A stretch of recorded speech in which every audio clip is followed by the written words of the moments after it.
ప్రతి ఆదివారం దేవుని యొక్క ఈరోజు దేవుని యొక్క దినము ఈ దినంను మనం ఎందుకు వస్తామని ఆలోచన చేయగలరా? ఆరాధించడానికి. మంచిది. ఎందుకు ఆరాధించాలి? దేవుని దేవుని మేలులు బట్టి, దేవుని మహిమ బట్టి, దేవుని యొక్క కాపుదలను బట్టి దేవునికి మనం కృతజ్ఞతాస్తుతులు చెల్లిస్తున్నాం. మంచిది.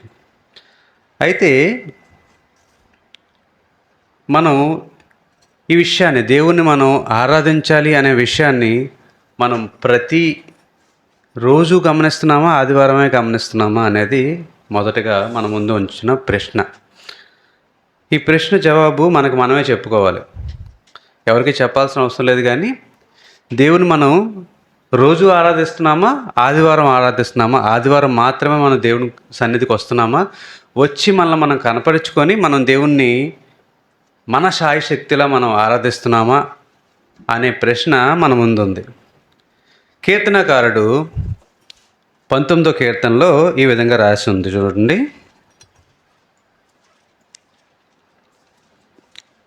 ఆకాశములు దేవుని మహిమను వివరించుచున్నవి, అంతరిక్షము ఆయన చేతి పనిని ప్రచురపరుచున్నది.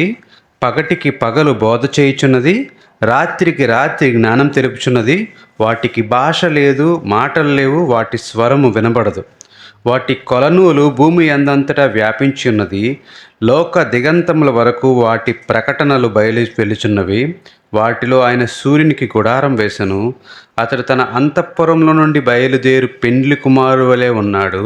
సూర్యుడు పరిగెత్తనుల్లసించినట్లు తన పదమునందు పరిగెత్తనుల్లసించున్నాడు. అతడు ఆకాశమున ఈ దిక్కు నుండి బయలుదేరి ఆ దిక్కు వరకు దాని చుట్టూ తిరిగి వచ్చుచున్నాడు. అతని వేడిమికి మరుగైనది ఏదియూ లేదు. యెహోవా నియమించిన ధర్మశాస్త్రం యథార్థమైనది, అది ప్రాణమును తెప్పరిల్ల చేయును. యెహోవా శాసనం నమ్మదగినది, అది బుద్ధిహీనులకు జ్ఞానము పుట్టించును. యెహోవా ఉపదేశములు నిర్దోషమైనవి, అవి హృదయమును సంతోషపరచును. యెహోవా ఏర్పరిచిన ధర్మము నిర్మలమైనది, అది కన్నులకు వెలుగిచ్చును. యెహోవా యందైన భయము పవిత్రమైనది, అది నిత్యము నిలుచును. యెహోవా న్యాయవిధులు సత్యమైనవి, అవి కేవలము న్యాయమైనవి. అవి బంగారు కంటెను, విస్తారమైన మేలిమి బంగారు కంటెను కోరదగినవి. తేనె కంటెను, జుంటి తేనె దార్ల కంటెను మధురమైనవి. వాటి వల్ల నీ సేవకుడు హెచ్చరిక నందును, వాటిని గైకొనుట వలన గొప్ప లాభం కలుగును. తన పొరపాటు కనుగొనవాడెవడు? నేను రహస్యముగా చేసిన తప్పులు క్షమించి నన్ను నిర్దోషినిగా తీర్చుము. దురభిమాన పాపంలో పడకుండా నీ సేవకుని ఆపము. వాటిని నన్ను ఏలనీయకము. అప్పుడు నేను యథార్థవంతుడినే, అధిక ద్రోహం చేయకుండా నిందారహితుడగుదును. యెహోవా నా ఆశ్రయదుర్గమా, నా విమోచకుడా, నా నోటి మాటలను, నా హృదయదానమును నీ దృష్టికి అంగీకారం లగునుగాక. చదవబడిన 14 వచనాలు, ఒక అధ్యాయం, దావీదు రాసిన ఒక కీర్తన, ఒక పాట. ఈ యొక్క వాక్య భాగం మనం గమనించినప్పుడు యెహోవా ఈ కీర్తనని 3 భాగాలుగా మన ముందు ఉంచుతున్నారు. ఇక్కడ దావీదు 3 వేర్వేరు పరిస్థితుల ద్వారా మనకి కొన్ని విషయాలు నేర్పించాలని ఆశపడుతున్నాడు. ఇక్కడ మీరు గమనించినట్లయితే ప్రకటన గ్రంథం 4వ అధ్యాయం చూడండి, ఒకసారి చూద్దామా. ప్రకటన గ్రంథం 4వ అధ్యాయం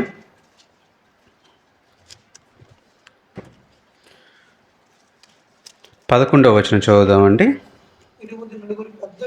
24 పెద్దలు సింహాసనమందు ఆసీనుడైనవాడున్న ఎదుట సాగిలపడి యుగయుగములు జీవించుచున్న వారికి నమస్కారం చేయుచు, ప్రభువా మా దేవా, నీవు సమస్తమును సృష్టించితివి, నీ చిత్తమును బట్టి అవి ఉండెను, దానిని బట్టియే సృష్టింపబడెను. కనుక నీవే మహిమ ఘనత ప్రభావములు పొందనర్హుడవని చెప్పుచు తమ కిరీటములను ఆ సింహాసనం ఎదుట వేసిరి.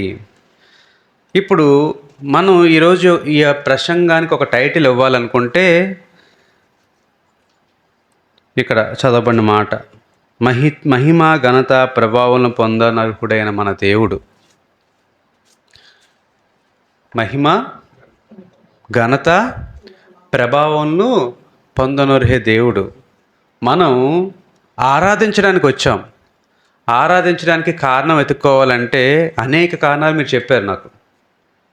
ఆరాధించడానికి మన కారణాలు అనేకమైన కారణాలు. కొందరు మేలు బట్టి, కొందరు వారికి తప్పించిన కీడు బట్టి, కొందరు వాళ్ళ దేవుడి చూపించిన కాపుదల బట్టి, ప్రేమను బట్టి, దయను బట్టి, లేదంటే వారి జీవితంలో వారి యొక్క స్థితిని మార్చిన దాన్ని బట్టి దేవుని మనం ఆరాధిస్తున్నాం.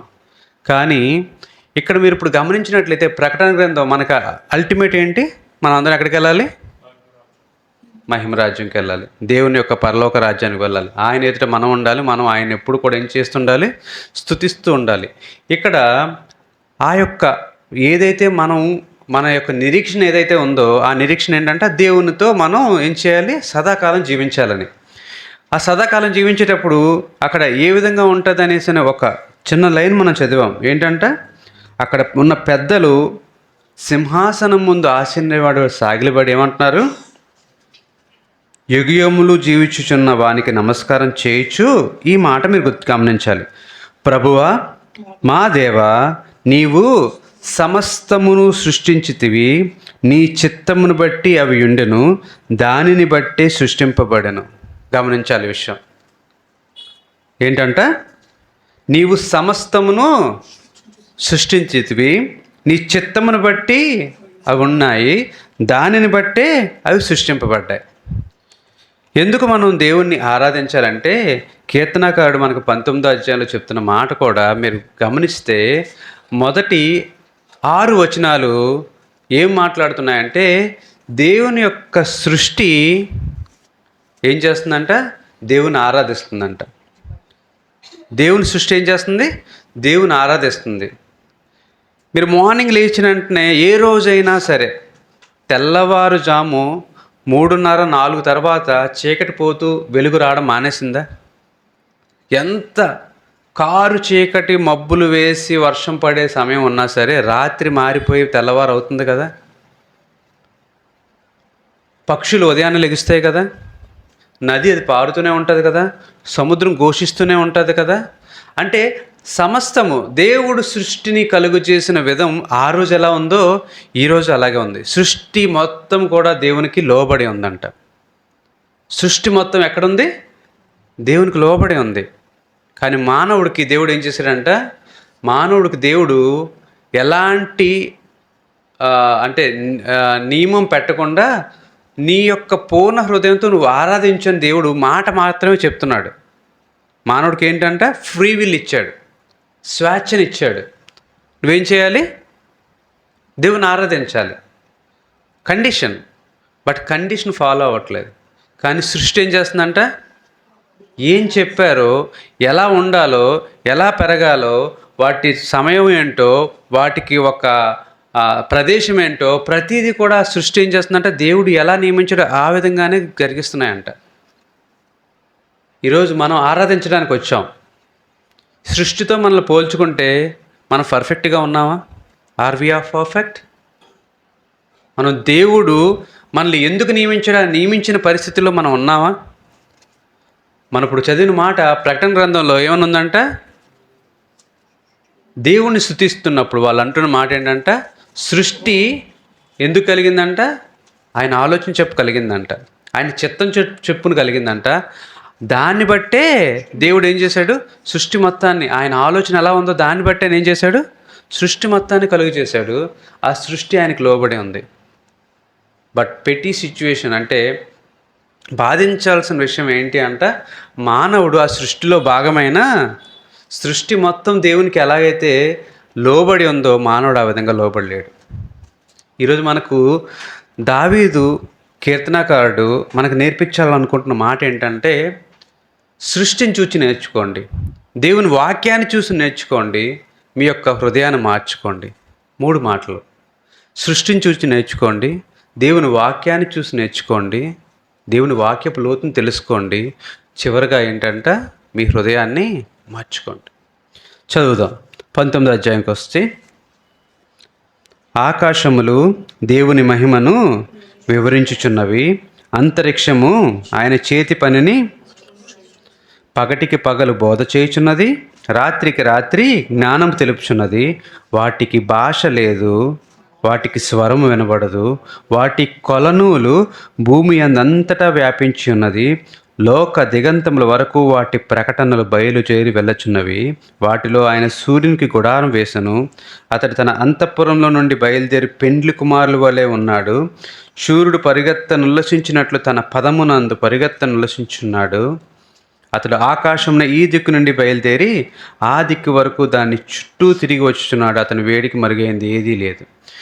ఇది దేవుడు సృష్టించిన సృష్టిని సింపుల్గా చెప్పాలంటే ఆకాశాన్ని, భూమిని, సూర్యుడిని ఒక ఎగ్జాంపుల్గా మనం ముందుంచాడు. మనం గమనిస్తే అనేకమైన విషయాలు సృష్టిలో ఉన్నాయి. పంచభూతాలు అంటారు కదండి, తెలుసా ఎవరికైనా పంచభూతాలు? గాలి, నీరు, అగ్ని, ఆకాశం, భూమి. ఈ 5 ఎవరి ఆధీనంలో ఉన్నాయి? 5 ఏవైతే మనిషి యొక్క మనుగడకి కావాల్సినవన్నీ కూడా ఎవరి ఆధీనంలో ఉన్నాయి? దేవుని ఆధీనంలో ఉన్నాయి, సృష్టికర్త యొక్క ఆధీనంలో ఉన్నాయి. దేవుడు మాటకు లోబడి ఉన్నాయి. ఒక్కసారి సముద్రంలో అల్లకొల్లం అయినప్పుడు దేవుడు ఏం చెప్పాడు? నిమ్మలమనగానే ఏమైందంటే వాటర్ అంతా కూడా అలలు, దాటిగా ఉన్న అలలన్నీ కూడా నిమ్మలమైపోయాయి. ఒకసారి మోషే మరియు ఇశ్రాయేలీలు వాళ్ళకి ఆహారం ఎంతసేపు ఏంటంటే మన్నా పెడుతుంటే నచ్చక వాళ్ళు ఏమన్నారు? మాకు మాంసం లేదా, మాకు నాన్ వెజ్ లేదా, ప్రతిరోజు ఈ వెజిటేరియనే తినాలా, ఎంత టేస్టీ అయినా ఎంతకని రోజు అదే తింటాం, మా మొఖం వచ్చేసింది, మాకు ఈరోజు నాన్ వెజ్ కావాలని మోషేతో వాళ్ళు గొడవలాడారు. దేవుడు ఏం చేశాడండి? పూరెళ్ళు అంటే ఏంటి? ఆకాశంలో ఎగిరే పక్షులు వచ్చి వాళ్ళ పాలెంలో పడ్డాయంట. పక్షులు దేవుని మాట విన్నాయి. ఆహారం కమ్మంటే ఆహారం అయిపోయేవి. ప్రకృతి ప్రతిదీ కూడా. యెహోషువ ప్రార్థించాడు. యెహోషువ ప్రార్థిస్తే ఎప్పుడైనా సరే, అంటే ఈ భూమి పుట్టినప్పటి నుంచి, దేవుడు సృష్టించినప్పటి నుంచి ఇప్పటి వరకు కూడా జరిగిన గొప్ప కార్యం ఏమైనా ఉందంటే, భూమి ఆగడం జరిగింది అంటే యెహోషువ ప్రార్థించినప్పుడు. సూర్యుడు చంద్రుల్ని నిలిపేంత ప్రార్థన ఎలా జరిగింది? ఎవరు ఆపారు? యెహోషువ ఆపాడా? దేవుడే ఆపాడు. సర్వ సృష్టి కూడా దేవుని మాటకు లోబడుతుంది. నోవాహు సమయంలో నోవాహును వాడ కట్టమన్నాడు. నోవాహు వాడ కట్టాడు. వాడ కట్టిన తర్వాత నోవాహు వెళ్ళి జతల వారీగా జంతువులు తీసుకురాగలడా? అవి ఆటోమేటిక్గా క్యూ కట్టుకుంటూ వచ్చేసాయంట. ఏనుగులు ఒక జత, సింహం ఒక జత, పులులు అన్నీ, ప్రతి జంతువు, ప్రతి పక్షి తన జాతి చొప్పున ప్రతి మగ ఆడ జంతువులు ఏం చేశాయంటే జతలు కట్టుకొని వచ్చేసాయంట తిన్నంగా. ఎలా? దేవుని మాటకు లోబడి. ఇక్కడ మీరు ఇప్పుడు చదివినట్లు గమనించినట్లయితే పగలు తన పని తను చేసుకుంటుంది. అంటే తెల్లవారు ఏం చేయాలో ఆ తెల్లవారు తన పని చేసుకుంటుంది. రాత్రి ఏం చేయాలో రాత్రి పని రాత్రి చేసుకుంటుంది. సూర్యుడు ఏం చేయాలో సూర్యుడి పని సూర్యుడు చేసుకుంటున్నాడు. ఆకాశం చూస్తే ఆకాశంలో నక్షత్రాలను చూస్తే, ఆకాశంలో ఉన్న చంద్రుడిని చూస్తే, ప్రతిదాన్ని చూస్తుంటే దేవుడు ఎంత గొప్ప శిల్పియా, ఎంత గొప్ప పెయింటరా అనిపించేటట్లుగా చాలా అద్భుతంగా ఉంటుంది. ఎంతటి సృష్టిని కలుగు చేసిన దేవుడికి ఏమవుతుందంటే ఈ సృష్టి మొత్తం లోబడి ఉందంట. ఇక్కడ మీరు సూర్యుని గమనించినట్లయితే సూర్యుడు ఏం చేస్తాడంట చూడండి. అతడు తన అంతఃపురంలోని బయలుదేరి పెండ్లి కుమారుని వలె ఉన్నాడు. సూర్యుడు పరిగెత్తను ఉల్లసించినట్లు తన పదమునందు పరిగెత్తను ఉల్లసించున్నాడు. అతడు ఆకాశంలో ఈ దిక్కు నుండి బయలుదేరి ఆ దిక్కు వరకు దాని చుట్టూ తిరిగి వచ్చుచున్నాడు. అతని వేడికి మరుగైంది ఏదీ లేదు. మీకు ఒకసారి ఒక ఎగ్జాంపుల్ చెప్పాను, గుర్తుంది కదండి. ఒక రూమ్ ఇచ్చి ఒక సర్టన్ పీపుల్కి, ఒక 10 మంది, ఒక గుంపుకి ఒక రూమ్ ఇచ్చి ఈ రూమ్ని దేంతో నింపుతారని అంటే ఏం చెప్తారు? కొంతమంది గడ్డి తీసుకొచ్చారు, కొంతమంది దూది తీసుకొచ్చారు, ఇంకొంతమంది ఇంకేదో తీసుకొచ్చారు. కానీ దేవుని జ్ఞానమైన తెలివైన వాడు ఏం చేశాడండి? చీకటి చేసి ముందు రూమ్ని ఒక కొవ్వొత్తి వెలిగించాడు. మొత్తం చీకటంతా బయటకు వెళ్ళిపోయింది. ఆ రూమ్ అంతా దేంతో వెళ్ళిపోయింది? వెలుగుతో నిండిపోయింది. సూర్యుడికి ఆయన యొక్క వెలుగుకి కనిపించిందంటూ ఏమీ లేదు. మనం ఇల్లు కట్టుకొని కిటికీలు ఎందుకు కట్టుకుంటున్నామండి? మన కిటికీలు ఎందుకు అవసరం? రోజంతా లైట్ వేసుకోలేక కిటికీ తీస్తే మనకు వెలుతురు వస్తుందని. సో దేవుని యొక్క గొప్పతనం ఎలా ఉందంటే, మనం అనుభవిస్తున్నాం రోజు.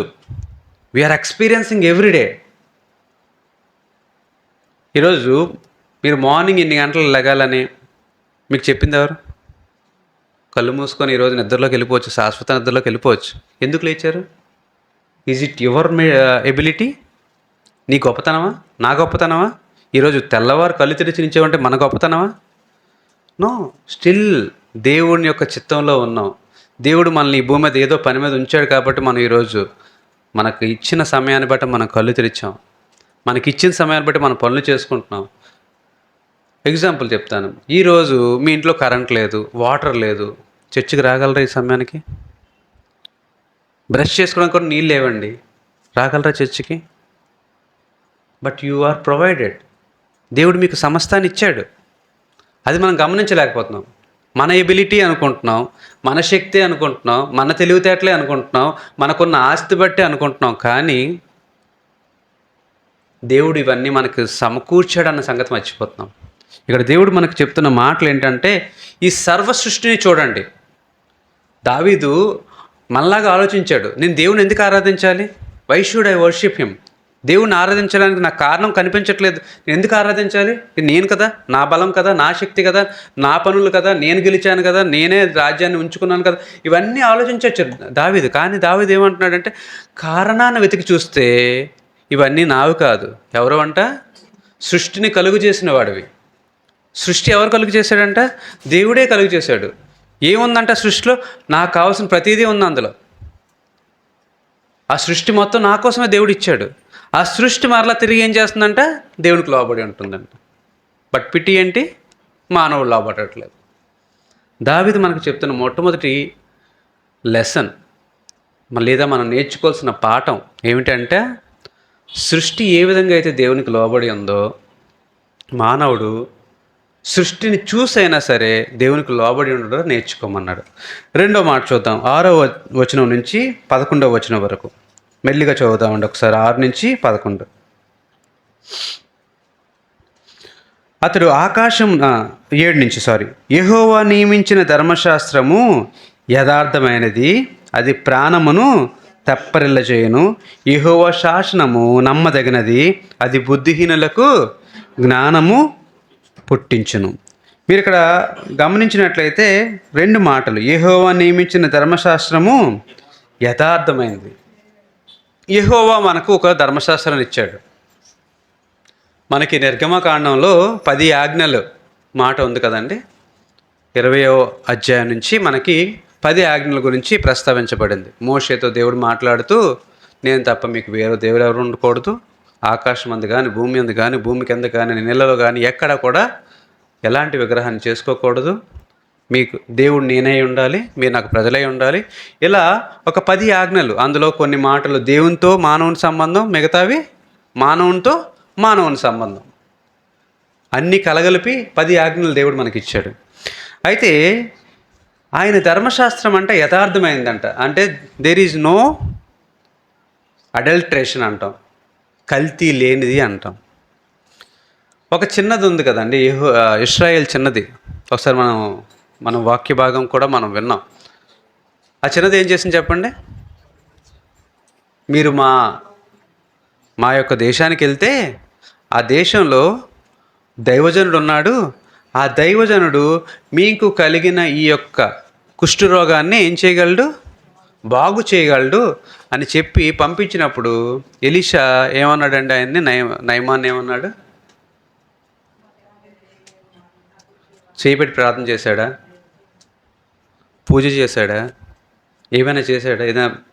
ఇద్దరు ఎనీథింగ్ అంటే ఆయన యొక్క చర్మ రోగం పోయేటట్లు ఆయన ఏమైనా ఫిజికల్గా ఏమైనా చేశాడా? ఆయిల్ రాశాడా? ఇంకేమైనా చేశాడా? లేదు. ఏమన్నాడు? యోర్దాన్ నదికి వెళ్ళి నోటితో ఒక మాట, దేవుని యొక్క ప్రేరేపణతో ఒక మాట అన్నాడు. నీవు స్వస్థపడాలంటే నువ్వేం చేయాలంట? యోర్దానికి వెళ్ళి 7 మార్లు ములుగు. ఫస్ట్ నయమాన్ ఏమన్నాడు? మా దేశంలో నదులు లేవా?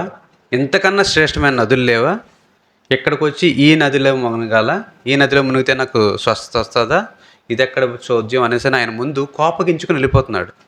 కానీ ఆ యొక్క సేవకుడు ఆయన బతిమాలి, అలాగా వచ్చాం ఎంత దూరం, అయితే అయ్యింది, అవ్వకపోతే పోయింది ఏం లేదు, ఒకసారి మునిగిస్తే మంచిది కదా, ఎందుకో ఆయన చెప్పాడు, మీరు విన్నారు, మునిగిస్తే బెటర్ కదా అని చెప్పి ఆ యొక్క సేవకుని మాట విని నయమాన్ ఏం చేశాడు? దేవుని మాట యథార్థమైంది కాబట్టి, ఎలీషా పలికిన మాట యథార్థమైంది కాబట్టి he could able to witness it. ఆయన యొక్క సాక్ష్యాన్ని అక్కడ మనం పంచుకుంటున్నాం. ఆ సాక్ష్యం ఏంటంట? పసిపిల్లల దేహం వలె. పసిపిల్లల దేహం అంటే న్యూ బార్న్ స్కిన్. చిన్నపిల్లల స్కిన్ ఎంత ఉంటుంది? సెన్సిటివ్గా, స్మూత్గా, మృదువుగా బాగుంటుంది కదండి. చిన్నపిల్లలు ఎవరైనా ఎత్తుకుంటే మనకి ఎంత చక్కగా ఉంటుంది వాళ్ళ స్కిన్. అలాంటి ఆ చర్మాన్ని నయమానుకు తిరిగి దేవుడిచ్చాడు. ఎందువల్ల అంట? వాక్కు, యెహోవా వాక్కు, అది యథార్థమైనది, అందులో ఎలాంటి కల్తీ లేదు, ఎలాంటి కల్మషం లేదు. దేవుని మాట సూటిగా మాట్లాడాడు ఎలీషా, ఆ మాట నెరవేర్చబడింది, యథార్థమైన మాట. మరొక మాట ఏంటంట? యెహోవా శాసనము నమ్మదగినది. మీకు అందరికీ తెలుసు, విశ్వాసం తండ్రి ఎవరండి? అబ్రహాం. అబ్రహాం దేన్ని నమ్మాడు? అది అతనికి నీతిగా ఎంచబడింది.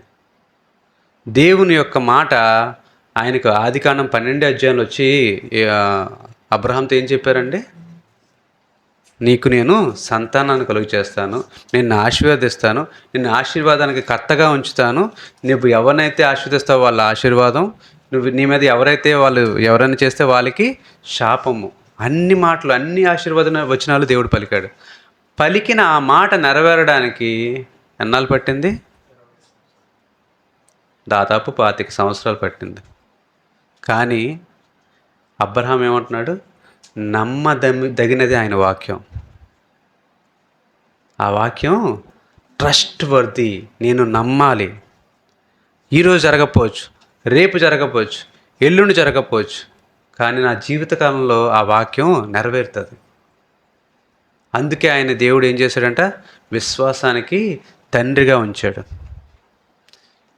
మనకి దావీదు చెప్తున్న మాట్లాడంటే, దేవుని సృష్టి ఎంత గొప్పదో దేవుని వాక్కు అంతకు మించిన గొప్పది.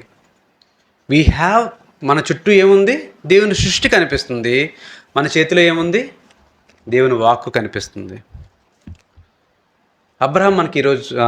దావీదు మనకి ఈరోజు ఏం నేర్పించాలనుకుంటున్నాడంటే, దేవుని అంటే రోజు మనం ఎవ్రీడే, ప్రతిరోజు మనం చూస్తున్న ఈ సృష్టిని ఈ రోజు నుంచి చూస్తున్న మన కన్నులు మనకేం గుర్చేయాలండి?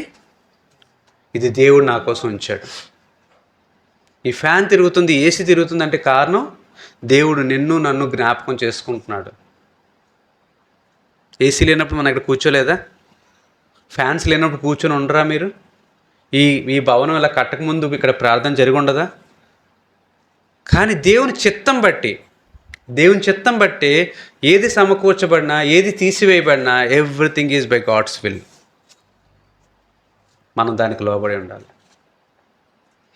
దేవుడు వాక్కు కోసం చెప్తున్న మాటలు ఏంటంటే, యెహోవా నియమించిన ధర్మశాస్త్రం యథార్థమైనది, యెహోవా శాసనము నమ్మదగినది. అది ఏం చేస్తుంది చెప్పండి? బుద్ధిహీనులకు జ్ఞానము కలుగి చేయను. బుద్ధిహీనులు అంటే ఎవరు చెప్పండి? బుద్ధిహీనులు అంటే రక్తహీనత అంటే అర్థం ఏంటి చెప్పండి? రక్తం తక్కువ ఉన్నారు. బుద్ధిహీనత అంటే ఎవరికండి? బుద్ధి ఉంది, తక్కువ ఉంది, క్వాంటిటీ తగ్గింది అంతే. రక్తహీనత ఎప్పుడు అంటే బ్లడ్ కౌంటు ఒకప్పుడు బాగున్నాడే, ఇప్పుడు టెస్ట్ చేస్తే ఏమైంది? హిమోగ్లోబిన్ తగ్గిందండి అంటారు. అంటే అటు ఇంతకుముందు అంటే మంచిగా ఉన్నాడు. ఇప్పుడు బుద్ధిహీనత ఎవరికి ఉంది చెప్పండి? ఒకప్పుడు బుద్ధిగా ఉన్నవాడే. ఇప్పుడు ఏంటి నేర్చుకోవాలంట? ఆయన యొక్క శాసనం నమ్మదగినది, అది బుద్ధిహీనులకు జ్ఞానము కలుగు చేస్తును. అంటే ఈ మాటకు అర్థం ఏంటి అంటే, దేవుని యొక్క శాసనాన్ని నమ్మి మొట్టమొదటి మనం ఎలా ఉంటే స్థిరంగా ఉంటాం. మనం ఏం చేస్తాం చెప్పండి? ఈ కార్యం మన జీవితంలో జరగాలని మనం ఏం చేస్తాం? ఫస్ట్ బాగా విశ్వసిస్తాం. 1 year, 2 year, 3 year, 4th year ఏం చేస్తుంది చెప్పండి? మీ నమ్మకం ఏమవుతుందో చెప్పండి. సన్నగిలుతుందా? దాన్నే బుద్ధిహీనత అంటుంది. మనకి జ్ఞానం యెహోవా వాక్కు నిరర్ధకం కాదు. యెహోవా వాక్కు మన జీవితంలో ఫలించడానికి దేవుడు ఇస్తాడు. కానీ ఇది ఎప్పుడు ఫలించాలి, ఎప్పుడు అది నెరవేరాలనేది దేవుని చిత్తం.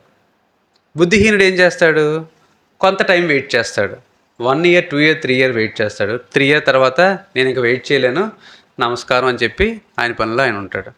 ఇక్కడ దేవుడి మాట ఏం చెప్తుందంట? యెహోవా శాసనం నమ్మదగినది, అది బుద్ధిహీనులకు జ్ఞానము కలుగు చేస్తుంది. ఎవరైతే ఈ పని ఇంకా దేవుడి వల్ల కాదు అని అనుకుంటారో అదేం చేస్తా అంటే వాళ్ళకి జ్ఞానాన్ని కలుగు చేస్తుంది.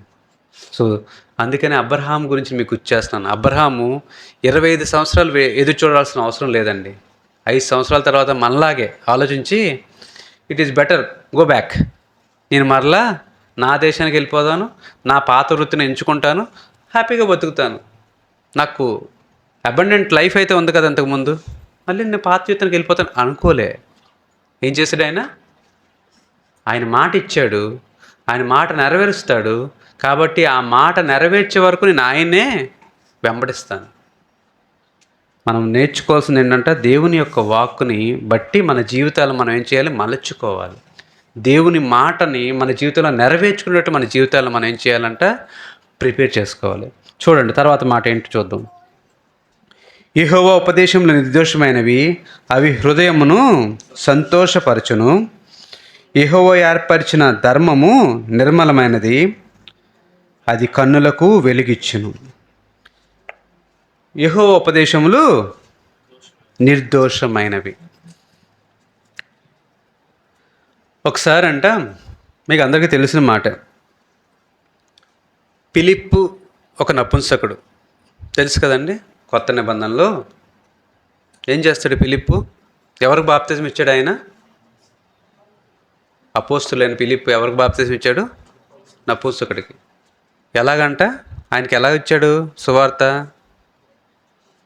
ఆయన రథం మీద వెళ్ళిపోతున్నాడు ఆపి ఆయన సువార్త చెప్పి ఆ పక్కనే వాటర్ వెంటనే మారు మనసు, అంటే దేవుని వాక్కు మీరు ఇప్పుడు మాట్లాడుతుందంటే ఆయన ఉపదేశము నిర్దోషమైనవి, అవి ఏం చేస్తాయంట? హృదయాన్ని. ఒక నపుంసకుడు వాక్కు విన్న వెంటనే, దేవుని మాట విన్న వెంటనే, సువార్తను విన్న వెంటనే ఆయన ఏంటంట? దేవుని అంగీకరించినట్లు మనం బైబిల్లో చూసినట్లుంది. ఒక నపుంసకుడు ఏంటంట? ఇమ్మీడియట్లీ హీ జంప్డ్, నాకు వెంటనే బాప్తిస్మం కావాలి, నేను వెంటనే దేవుని అంగీకరించాలి. దేవుని యొక్క ఉపదేశములు నిర్దోషమైనవి. మనం దేవుని యొక్క వాక్కు గురించి నేర్చుకుంటున్నాం. ఆ వాక్కు మనకి ఎంత గొప్పదో నేర్పుతున్నారు మనకి దావీదు కీర్తన ద్వారా. యెహోవా ఏర్పరిచిన ధర్మము నిర్మలమైనది, అది కన్నులకు వెలిగించును. మీకు ఒక మాట, ఒక వ్యక్తి గుర్తు చేస్తాను. యోసేపు ఈయన తప్పు చేయాలంటే చేయకూడదా?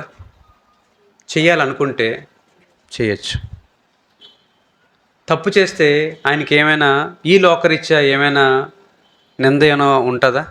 ఆ సమయంలో ఆ పరిస్థితుల్లో తప్పు బయటికి రాదు. ఇన్ఫ్యాక్ట్ ఇంకా బాగా బతకచ్చు, ఇంకా లగ్జీరియస్గా బతకచ్చు, ఇంకా హ్యాపీగా బతకచ్చు. కానీ యెహోవా ఏర్పరిచిన ధర్మము నిర్మలమైనది, అది ఏం చేస్తుందంట? కన్నులకు. ఇక్కడ ఈ యోసేపుకి కన్నులకు ఏమిచ్చిందంట? దేవుని యొక్క వాక్యం వెలుగు ఇచ్చిందంట. వెలుగుకు చీకటికి పొంతన ఎక్కడైనా ఉందా? వెలుగున్న చోట చీకటి ఉంటుందా? చీకటి ఉన్న చోట వెలుగు ఉంటుందా? ఇప్పుడు ఈ యోసేపుకి ఒక అపవిత్రమైన పని చేయమన్నప్పుడు, ఒక చీకటి కార్యం చేయమన్నప్పుడు, వెలుగు కలిగి ఉన్న ఈ వ్యక్తి ఏం చేస్తాడు చెప్పండి? దాన్ని దేవుని ప్రేమించడం అంటే ఏంటి? ఒక మాటలో చెప్పండి, బైబిల్లో ఉన్న మాటే, ఒక టెస్ట్ అనుకోండి. కాదు, ఓకే అది కరెక్టే, కానీ నేను అనుకున్న ఫిల్ ఇన్ ద బ్లాంక్ అది కాదు. చెప్పాలి, దేవుని ప్రేమించడం అంటే ఏంటి చెప్పాలి. విన్న మాటలే, మీకు తెలిసిన మాటే. కాదు, కాదు. ఇంకా పాపాన్ని అసహించుకొని చీకటి కార్యాన్ని అసహించుకొని దేవుని హత్తుకోవడమే దేవుడు ప్రేమించేది. పాపం అంటే ఏంటి? ఇప్పుడు మీరు చెప్పిన మాటలన్నీ వస్తాయి. పాపాన్ని అసహించుకోవడం, దేవుణ్ణి ఏం చేయాలి? హత్తుకోవడం. దేవుడికి ఇష్టమైన కార్యం ఏంటంటే, ఈ లోకంలో సమస్తము ఉంది, మీకు కావాల్సిన ప్రతీది ఉంది. బట్ దేనైతే మీరు పాపం అనుకుంటున్నారో ఆ పాపాన్ని మీరు విసర్జించి దేవుణ్ణి హత్తుకోవాలి. ఇక్కడ యోసేపుకి ఎందుకండి అంత ఆధిక్యత? ఎందుకండి బైబిల్లో యోసేపు గురించి ఎక్కువగా మనం మాట్లాడుకుంటాం? యోసేపుని ఒక రోల్ మోడల్గా ఎందుకు పెట్టుకుంటామండి? చాలా మార్లు మనం యోసేపుని ఎందుకు తలంచుకుంటుంటామండి అంటే, బికాస్ ఆయన తన కాలంలో తనకున్న పరిస్థితుల్లో he did the best and opposed the worst. Worst ఏంటి? దేవుడు అసహించుకునేది ఏంటి? వ్యభిచారం, కామ ఆలోచనలు, పొరుగువాని భార్య. మీకు 10 ఆజ్ఞలు గుర్తుకొస్తున్నాయండి? పొరుగుదాన్ని దేన్నైనా సరే ఆయన ఏం చేశాడు? అసహించుకొని దేవుడు నన్ను చూస్తున్నాడు అనే ఆ విషయాన్ని గుర్తుపెట్టుకున్నాడు. సో దేవుని వాక్యం మన మనసులో ఉంటే మన కన్నులకు ఏంటంటే అది వెలుగై ఉంటుంది. అప్పుడు చీకటికి మనకి పొత్తు ఉండదు. మరో మాట చూద్దాం, చూడండి. యెహోవా యందైన భయం పవిత్రమైనది, అది నిత్యము నిలుచును. చదవండి. యెహోవా న్యాయవిధులు సత్యమైనవి, అవి కేవలము. ఈ 2 వచనాల గురించి మీకు చెప్పాలంటే సింపుల్. దానియేల్, షద్రక్, మేషక్, అబేద్నెగో. ఈ దానియేలు సింహానికి భయపడ్డాడా? దేవునికి భయపడ్డాడా? యెహోవా న్యాయవిధులు సత్యమైనవి. అక్కడ నెబుకద్నెజరు తన యొక్క బంగారు ప్రతిమకు మొక్కకపోతే వాళ్ళని ఏం చేస్తానంటున్నాడు? వాళ్ళకి శిక్ష విధిస్తానంటున్నాడు. కానీ ఈ 3 యవ్వనస్తులు, షద్రక్, మేషక్, అబేద్నెగో, వీళ్ళు ఏం చేశారు? వీళ్ళ స్టేట్మెంట్ ఏంటన్నారు?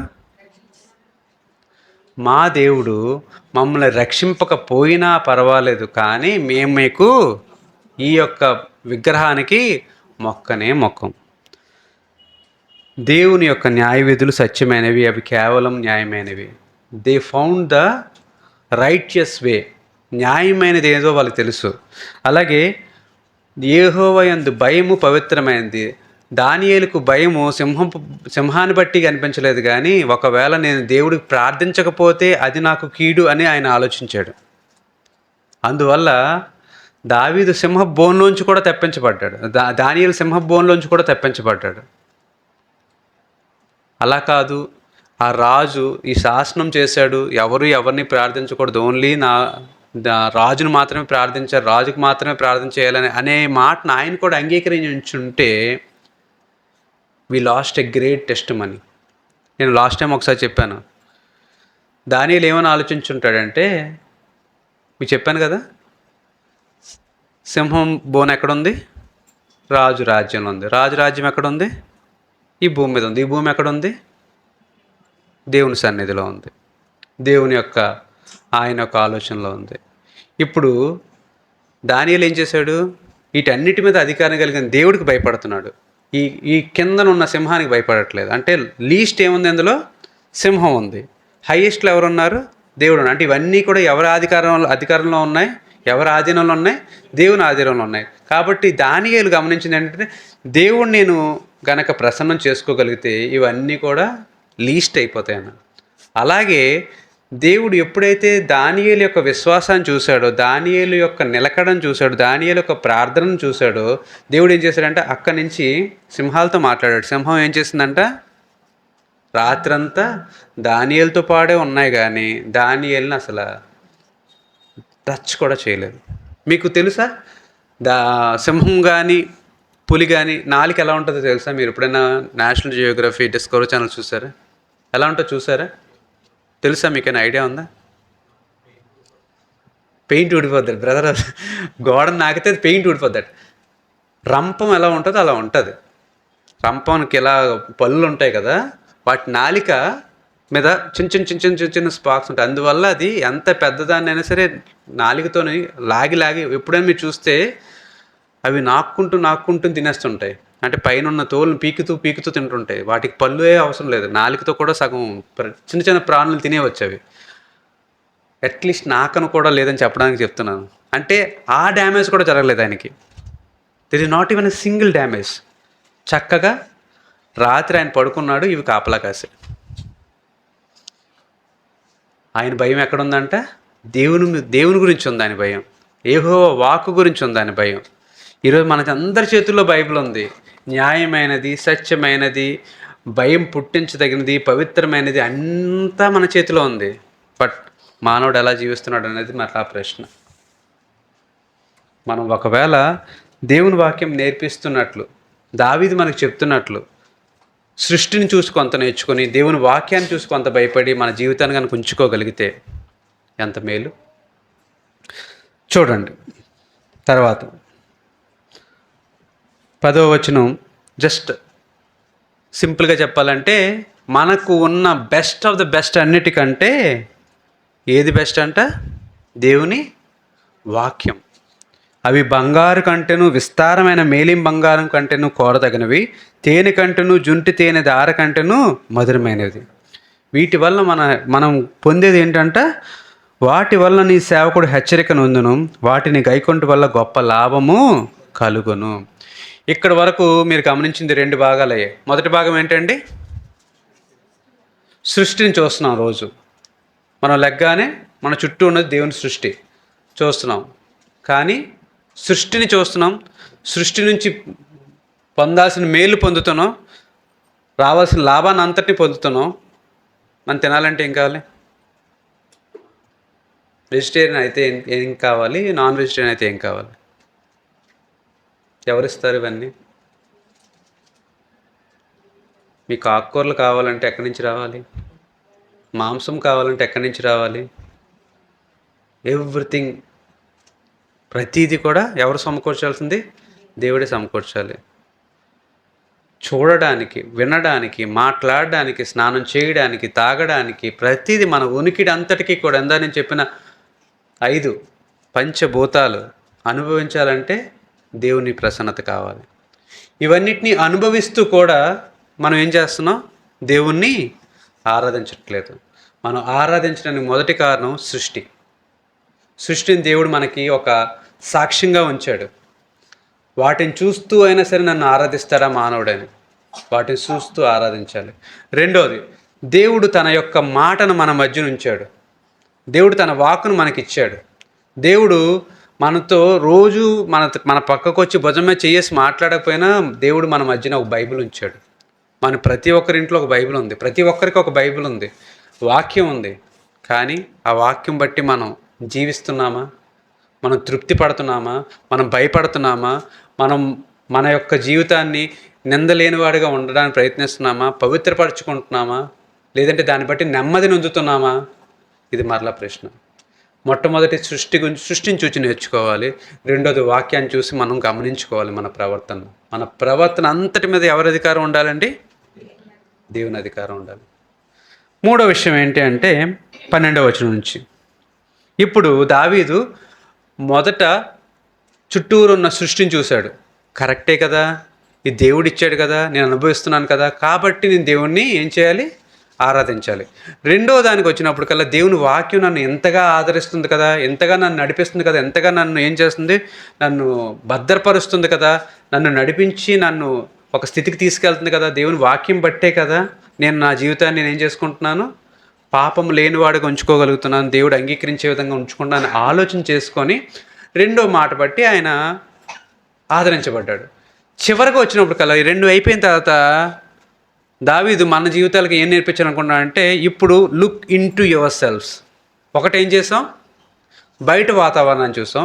రెండోది ఏం చూసాం? దేవుడిచ్చిన వాక్యాన్ని చూసాం. మూడోది ఏం చేయాలి? మన లోపల మనం చూసుకోవాలి. Now look into your self. ఏంటంటే అది తన పొరపాటులు కనుగొన్న వాళ్ళెవడు? నేను రహస్యంగా చేసిన తప్పులు క్షమించి నన్ను నిర్దోషినిగా తీర్చుము. దురభిమాన పాపంలో పడకుండా చదవాలి. నీ సేవకుని ఆపుము, వాటిని నన్ను ఏలనీకము.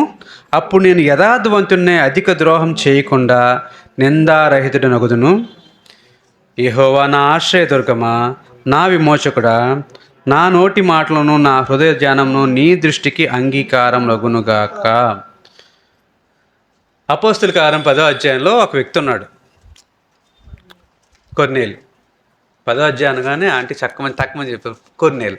కొర్నేలి ఆయన క్రైస్తవుడా? కానీ ఆయన గురించి ఒక టైటిల్ ఒకసారి చూడండి. అపోస్తుల కార్యం పటాలంలో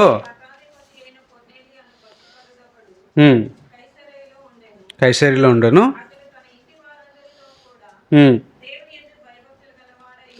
దేవుని యందు భయభక్తులు కలవాడై ఉండి ప్రజలకు బహుధర్మం చేయుచు ఎల్లప్పుడూను. చాలమ్మా. మీరు ఇక్కడ గమనించాల్సిన విషయం చూడండి. ఆ వ్యక్తి గురించి సాక్ష్యం మనం యోబు గురించి కూడా మనం ఇక్కడ ధ్యానం చేసాం. యోబు గురించి ఎవరు మాట్లాడారు?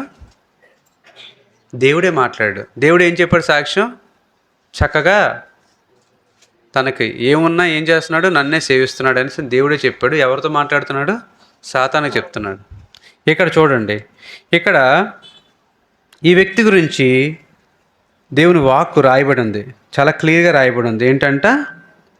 భయభక్తులు కలవాడై ప్రజలకు బహుధర్మం చేయుచు ఎల్లప్పుడూ దేవునికి ప్రార్థన చేయుచున్నాడు.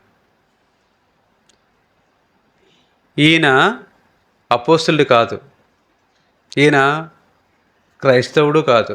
కానీ ఈయన ఆ నోట ఈ నోట ఈ యొక్క మంచి వార్త, దేవుని గురించిన వార్త విని ఈయన దేవుణ్ణి మనసులో అంగీకరించుకొని ఈయన ఏం చేస్తున్నాడంట? ఇంటి వారందరితో కూడా ప్రార్థన చేస్తున్నాడంట.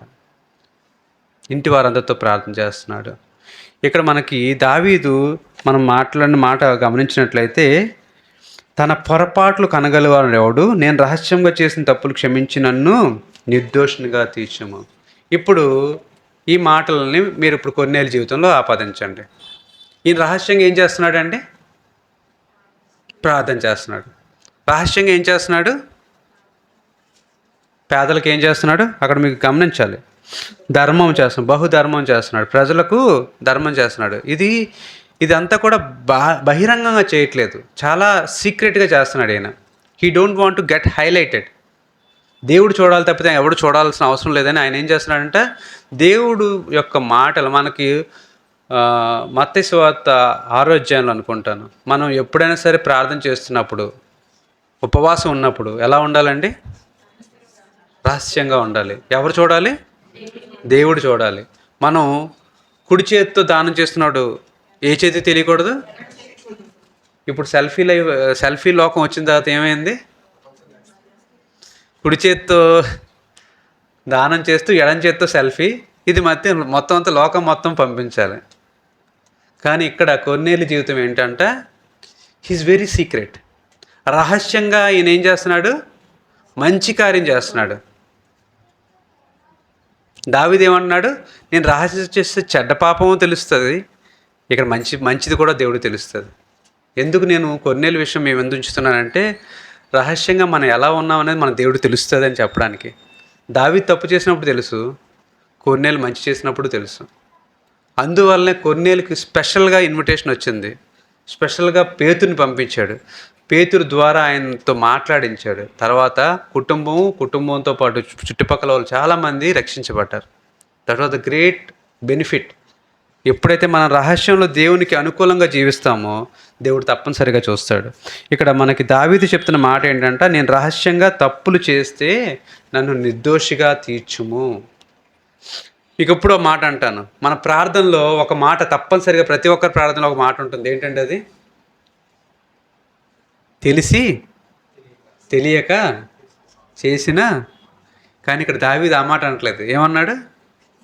తెలిసి తెలియక అనట్లేదు. నేను రహస్యంగా చేసిన పాపం, అంటే I know what I'm doing. నాకు తెలుసు, బయట వాడు తెలియకూడదని నేను చేస్తున్నాను. మన ప్రార్థనలు ఏమంటున్నాం? తెలిసి తెలియక అంటున్నాం. అంటే మనకు పాపం చేస్తున్నాడు మనకు తెలియదా? తెలుసు.